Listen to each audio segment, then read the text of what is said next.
Hi, I'm Andy Ely, Senior Funeral Director for G Seller Independent Funeral Directors, and we've been serving bereaved families since 1910. I'm sure you're well aware there's lots of different misconceptions, myths and taboos around the funeral profession and what happens behind the scenes. So we decided to put together a series of podcasts to try and dispel some of those myths and answer any questions that you've got. So please do like, share and subscribe.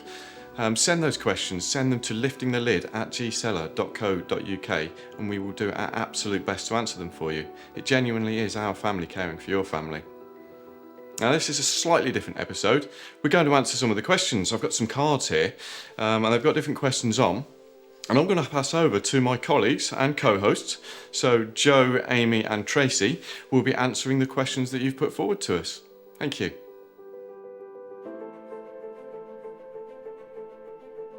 Thank you very much, Andy. And here are the aforementioned cards. So we're going to go through these now and answer your questions. So, Tracy, if you'd like to take a card. Yeah, I'll take any card, but the top card. The top one, okay. So, what is your self-care? From being in high emotional roles, how do we shut off or wind down? See, I'd never ever thought about that until Alison joined the team. And so Alison's one of our, obviously, bereavement counsellors, works alongside you. And I never considered self-care, what I do, what that coping mechanism was, until she started questioning me and probing me on what I do, why I do things, how I do things. And my self-care is I leave work and I call my mum every night. So every night I divulge my day, the good, the bad, the ugly and everything in between. And I hadn't realised how much I was offloading. Yeah. And then I'd close the door, walking home, and then I'm mum and wife. And I hadn't realised how much self-care that helped me to wind down and lose parts of my day to then carry on. But that is the thing, like, because for Alison and myself as counsellors, we have to have, like, it's called clinical supervision, and that's like our offloading of all the stuff that we hear and all the trauma we hear about, and we have to have that, but most of the professions don't. Yeah. And so there's that side of it that we, she would have said that to you, as like what you actually do, what you actually doing. Because I was very aware of that you hear a lot, you deal with a lot of emotional people in your roles, and you don't get the support in the same sense that we get, and we have to have. Yeah, it's true. This is going to make me sound really basic now, and really bad. Basic's good. Because I never phone my mum, which I'm really sorry, mum. I know. But I don't know. I just sort of get on with things. So I suppose I like to go for a run. I find that as a good coping mechanism because it sort of resets my brain for the day. But generally, I'll go home and interact with my daughter and wife and just enjoy their company. And I've always been very good at sort of boxing off what happens at work and keeping that very separate. I don't talk about work particularly at home an awful lot. With anybody really. I sort of have that part of my life and then my personal life. And by keeping those separate, I think that is my coping mechanism for it. Yeah, and everybody's is different in that sense as well. I mean, because I spend a lot of my life sitting down in a room with one other person and all that, my antidote to that in personal life is very much more energetic. So, like, 8-10 mile walks up Croft Hill. And, like I do a lot of yoga and that kind of stuff, like exercise and energetic things. Because everything is very sedentary in terms of sitting still. And I mean, I certainly look at Croft Hill and think, no way. Right. And I've never been to Croft Hill, so I can't even visualise it. Fair enough. There we go, that's self-care. Self-care, yep. Next question. How do our partners feel about us working in the funeral profession? Depends. When I'm called out to look after someone at 3 a.m. in the morning, I wake her up, and when I'm leaving the house, I trip over something. Trying to get ready in the dark. I trip over something that Clara's left, who's my daughter, on the landing, and I wake both Clara up and my wife. Then leave them crying and then I just disappear for a couple of hours, and actually not so good. But no, I think it's important that actually your partner, husband, wife, that they are supportive of it, because it's a vocation that takes you out of home quite often, at unexpected times. And the team know your partner, don't they? And Yeah, you know, we all know each other's partners to some degree, and they pop into work, don't they, occasionally? So they get to feel the atmosphere, don't they? Yeah. And be in and around what we are doing to have an understanding. Yeah, I think well, with being a counsellor for years and years, Paul's really used to the fact that I don't talk about what I do.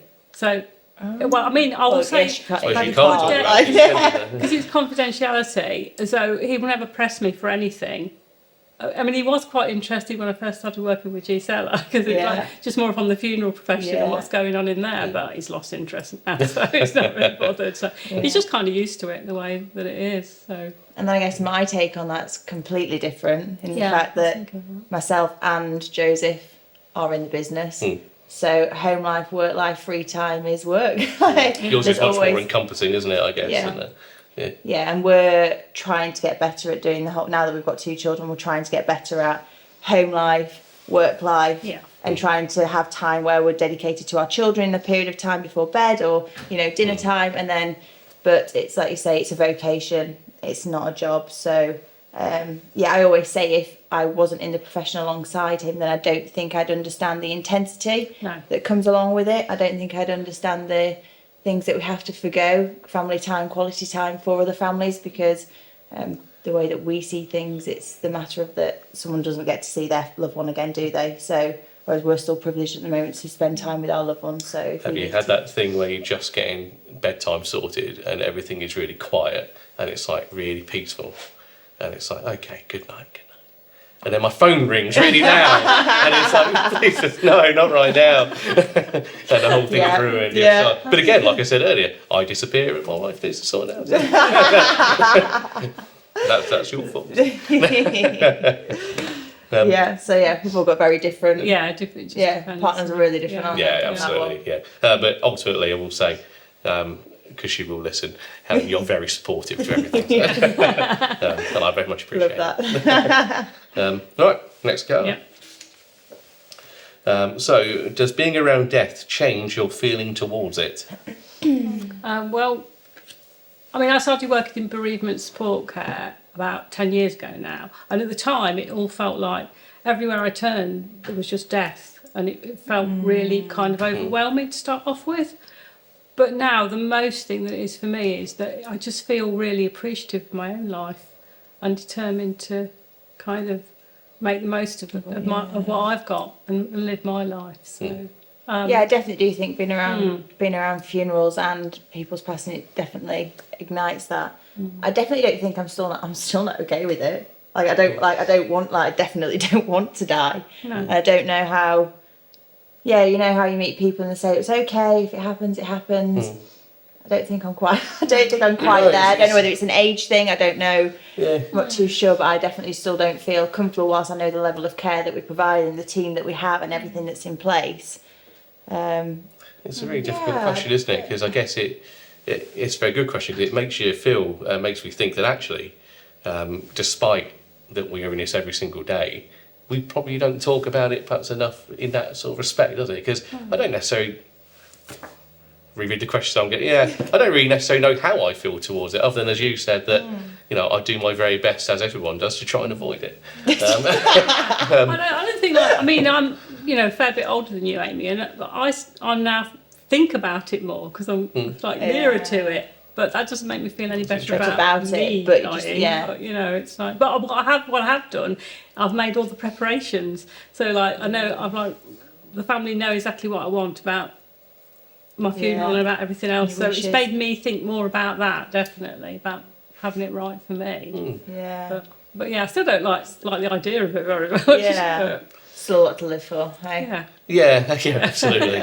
So it's a good question, isn't it? How do I feel towards death? As long as still a big question mark there. I don't think anyone's we were all still a bit like, so I probably can't answer that any better than that, I'm afraid. Next question? Yeah. You going? Okay, all right. Glasses on. Okay. Is it scary working in a funeral home?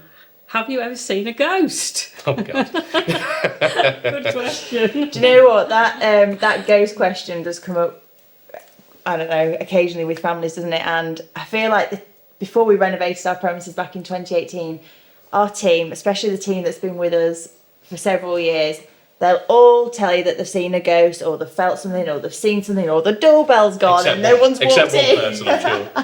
Yeah. Everyone knows that I'm the biggest skeptic of this sort of, I won't say rubbish, stuff. No, I've never I think you've got to believe in it. You've got to, first thing, isn't it? I think you've got to believe in it to be able to feel it or see it. I've never seen a ghost. I definitely don't feel that energy in the funeral home. No, Or I don't feel it. work. I don't feel it at work at all. I have felt things outside of that in the past. Yeah.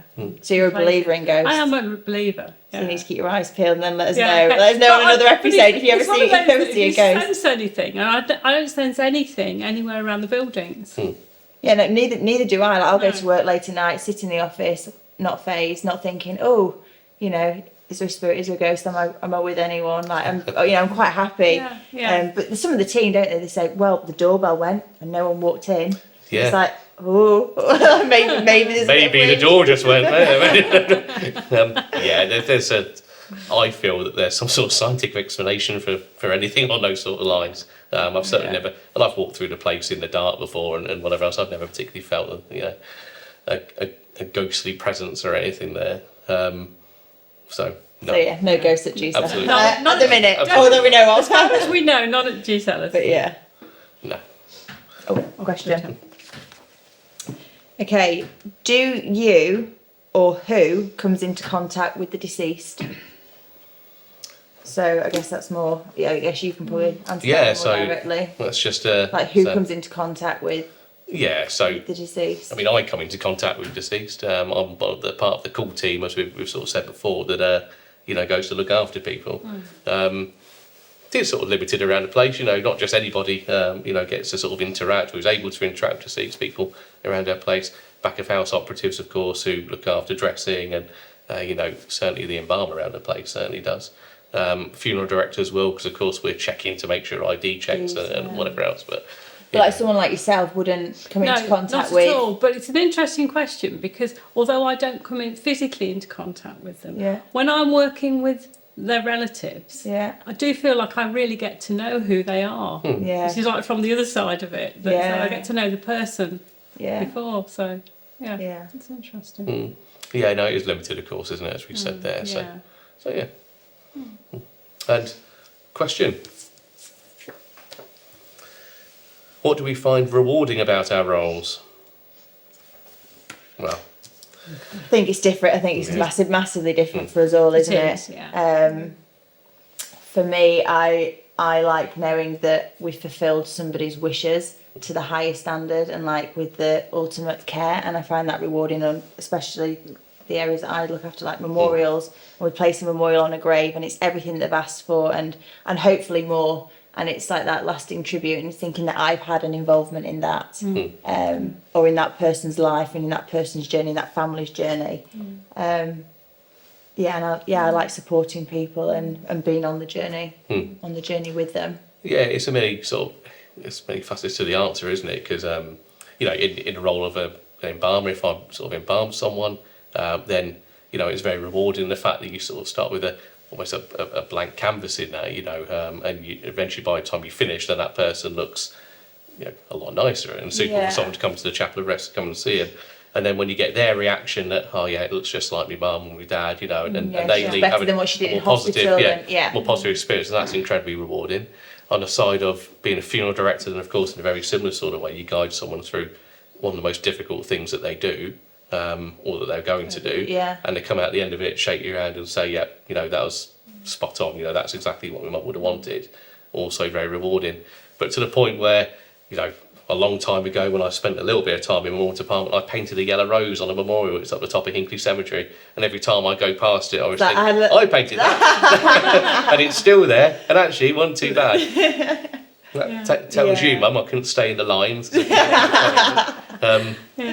no, it's rewarding in all sorts of different ways. Yeah, and Joe, you do that journey, don't you, with them through all of that, and then I have a very different journey with their relatives then afterwards, and it is, they come to me when they are struggling and not able to cope with their grief so much, and it's really the journey of going through all that with them, and when they start to get to the point where they're starting to grow their life around their grief again, and they say they're ready to end the counselling, that is the most rewarding thing for me, because actually You're giving them the tools, give them tools to actually go out and still enjoy their lives and live their lives without losing, you know, the love they've got for the person that they've lost. So, and without also becoming staying a shell of themselves in that moment, and that shell of that person carrying on. So that is it's sort of seeing somebody at the beginning when they're really struggling, to see them go off and you know, as they're sort of coming in and saying, "Oh, I've done this and I've done that," and it's like, it's lovely. It's really, you know, that's like really goal of uplifting, what I'm isn't doing. it? Yeah. I like that. Yeah, that's very nice. I like that. Okay, right. Final question. One I last think. Go for the last one. Here we then. go. Okay. Right. Okay. How do we cope with being a 24/7 business?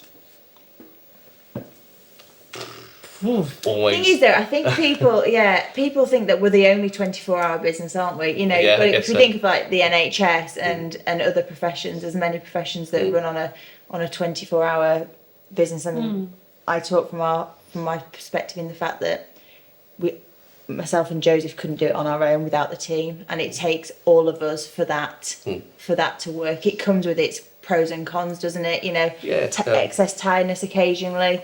Yeah. But then it has the other highs of being able to be there when someone's in absolute, you know, despair and Turmoil, yeah.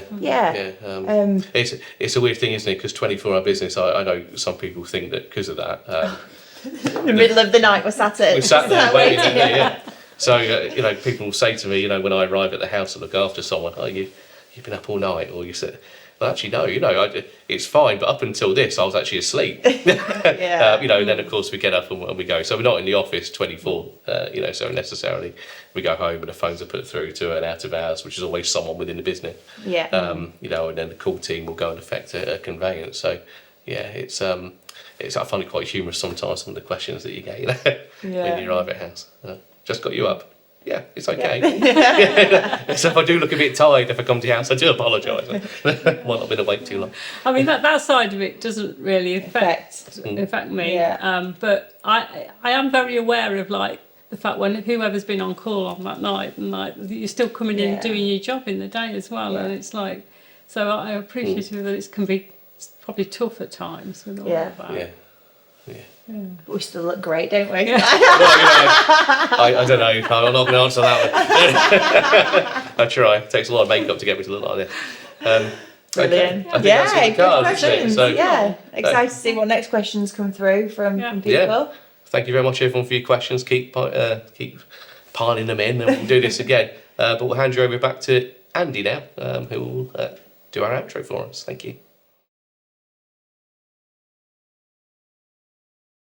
Thank you, Joe, and thank you to Tracy and Amy as well. I think that was a great insight into the daily lives of the funeral professionals there. Hopefully, we've answered those questions as well.